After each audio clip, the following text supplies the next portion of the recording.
How can a team possibly have one of the best defenses in the country and be a 30-point underdog? Well, you got the worst offense in the country by far. You're the Iowa Hawkeyes, and you're taking on the Buckeyes in Columbus, and it's a big point spread. We got Steve Merrill on the line from Wager Talk. You got to catch his deep dive on not just college football, the NFL, Major League Baseball playoffs going on, and the NBA coming soon. WagerTalk.com with Steve, and of course, his under-the-radar selection, 6-1 against the spread. You go to Patreon, search Mark Rogers TV, sign up there to get Steve's selections as well as mine and a whole lot more on Patreon. All right, Steve, Iowa at Ohio State. Great matchup when Iowa's defense is on the field, but unfortunately they got to throw the offense on the field. They are dead last in the nation in scoring and in total offense. Yeah, so the projected score in this would be 31, I guess 31 to 18. No, that's not right. Math is confusing me here. 49. By the way, I'll give a little trick of the trade. I'm doing this on the fly here. The way you can figure out a projected score, you have the side and total there. 30 and a half, 49 basically. So let's say 31, 49. You subtract the point spread from the total. 49 minus 31 equals 18. Divided by 2, that's 9. So Iowa should score 9 points. Add on the spread 30. So 39 to 9 roughly would be the score here. I was confusing myself, so I figured I'd explain how to do that super complicated math. So 39 to 9 is the projected score here, and my math model pretty much agrees with that this week. It makes Ohio State a 30-point favorite, so I do think this line is pretty much where it should be at the current line of 30. So no value either way. So what do we do with this game? Well, first of all, it's very hard to trust Iowa because when they get behind, they cannot catch up. And we've seen that all season. The Michigan game, I think Ohio State and Michigan, very comparable teams. We saw Michigan jump on them early. Mid-second quarter, Michigan had an 18-5 first down edge. So statistically, Iowa has a really good defense this year. They've given up 10 points or less in 5 of their 6 games. But the one good opponent they played, Michigan, jumped on them early and got to 27. So I think Ohio State can score in this game. They're one of the most explosive offenses in the country. So Iowa's a really good defensive team, but I'm not sure they're great. And one thing that's certain, like you said, is their offense is terrible.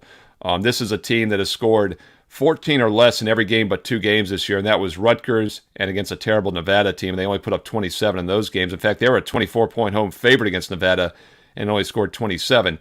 So Ohio State's probably the only way to play this. But with that said, I'm not sure in my 26-year career. Now, there's been several times that I've seen a team getting more points than they allow, and that's obviously the case with Iowa. Not sure I've ever seen a team getting 3.5 times more points or 3 times more points than they allow. But what I don't think I've ever seen in 26 years, Mark, is where the point spread is bigger than the total points a team is averaging scored and allowed per game. Iowa games are averaging just over 24 total points a game, and they're getting 30. So this is a really bizarre matchup. The total is 49. Obviously, Ohio State and the over is correlated, and also the under in Iowa is correlated. So if you do have a strong opinion on the side in this game, I want to put a little bit on the total as well because they're definitely extremely correlated in this game. Ohio State over, Iowa under would definitely be paired up. Steve, I posted a video a few weeks ago basically framing how historically bad this Iowa offense is. The statistical anomalies just continue with this team each and every week, but now they're magnified this week because they're compared against Ohio State. Here's a few for you, Steve.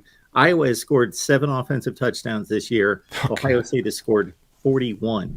Unreal. Ohio State is a wide receiver, not even a running back, a wide receiver, Marvin Harrison Jr., who has scored 9 touchdowns, and Iowa has scored 7 as a team. Ohio State has outscored Iowa individually in every quarter. First quarter score, second quarter scoring, third and fourth for Ohio State, all eclipse individually Iowa's complete scoring for the season. It's just crazy. Well, I'm looking, just doing some quick math here. Ohio State has scored more the last 2 games, and Iowa has scored in all 6 games. 98 points versus like 80-some. And here's what's really scary if you're an Iowa fan, is that it's not like it's turnovers causing the problem. Iowa's had 1 turnover combined in their last 4 games.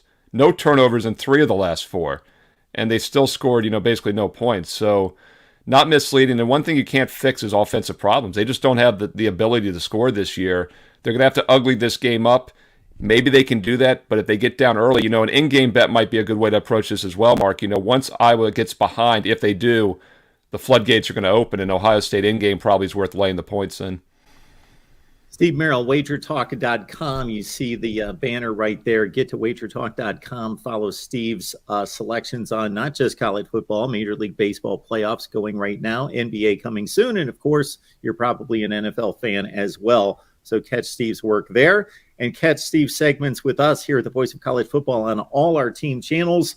And you get the Under the Radar selection on Patreon. Go to patreon.com, search Mark Rogers TV, where Steve is 6-1 against the spread on his Under the Radar selections. Steve, thank you so much. Thanks, Mark.